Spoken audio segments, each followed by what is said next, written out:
So great bourbon is science from the grain and magic added from the barrel. And I got to be backstage at a magic show, so I now know how the magic is done. That was supposed to disappear. That's absolutely still in my hand.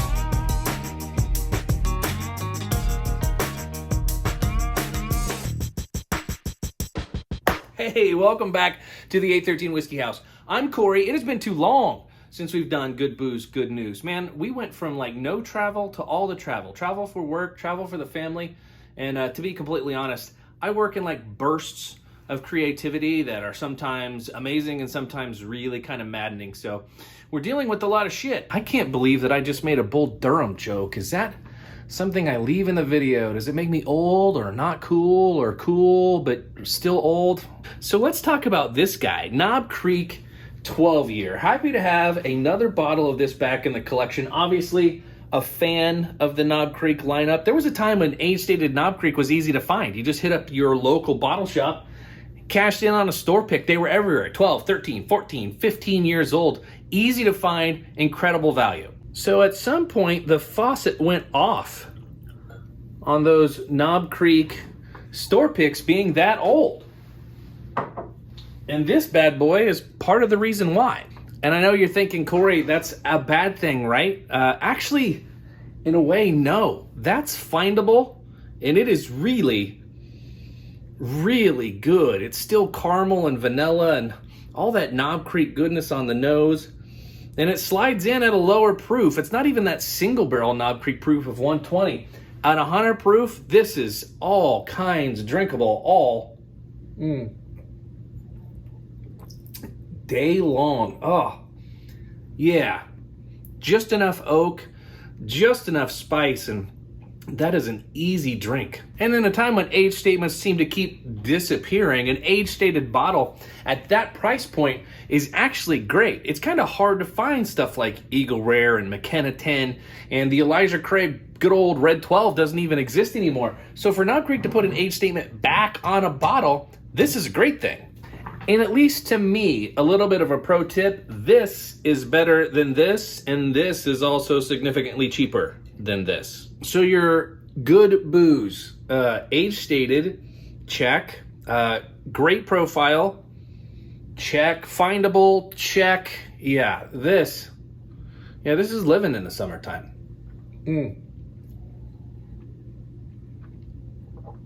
Yeah, that's real good. Real good. So the good news part. Yeah, I actually did get to spend some time backstage at a magic show. My good friend Ty Gallenbeck is doing his new version of Mind Blown, and I got to see it in Colorado when I was out there a couple weeks ago. So while I was in Colorado, I got to see Ty's show 2 times. I also saw it once at Whiskey Weekend Batch 3, so 3 times altogether. And here's the thing. I didn't pick up anything at all until I got to see a little bit backstage, and man, there are some things you can't unsee backstage at a magic show. Not in a weird way, just, you know, some tips that let you know how the tricks are done. And to me, that's not really something I wanted to know. The beauty of a great magic show is that you get awe and wonder, and you don't know how it works. So at Whiskey Weekend Batch 3, Ty called me up on stage. I picked a word at random out of the dictionary.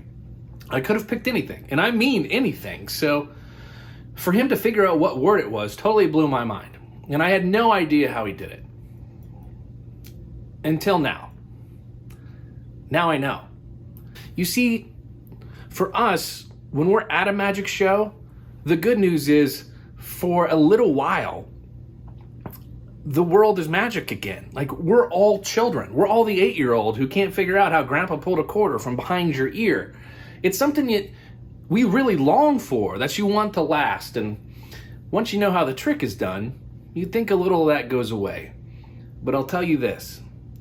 Now that I know how the trick is done, and more importantly, how much work goes into intentionally creating wonder, well, magic's just that much more magic. So magicians' entire existence, at least the good ones, is to intentionally create that sense of wonder. And they spend all of their time coming up with new, more creative ways to do it. Kind of something that the rest of us skip, right? When was the last time that you spent an entire day trying to create joy for someone? and then made that your entire job. Pretty amazing, actually. So, if anything, I took away the lesson that intentional joy is amazing, and those that provide it, well, yeah, that's the good news, right? So here's to you, Ty Gallenbeck, magician, mind blown. My mind was blown. And to you too, the bearded assisted Nate, what an amazing thing that you provide for folks. Joy and wonder. And thank you for it.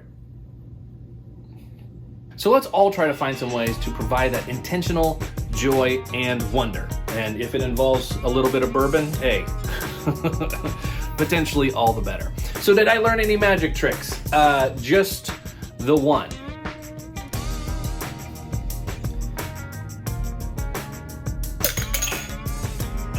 And for this week, that'll have to do. This has been Good Booze, Good News. Like, subscribe, and share a little bit of wonder with your friends, would you? We'll see you back here next week.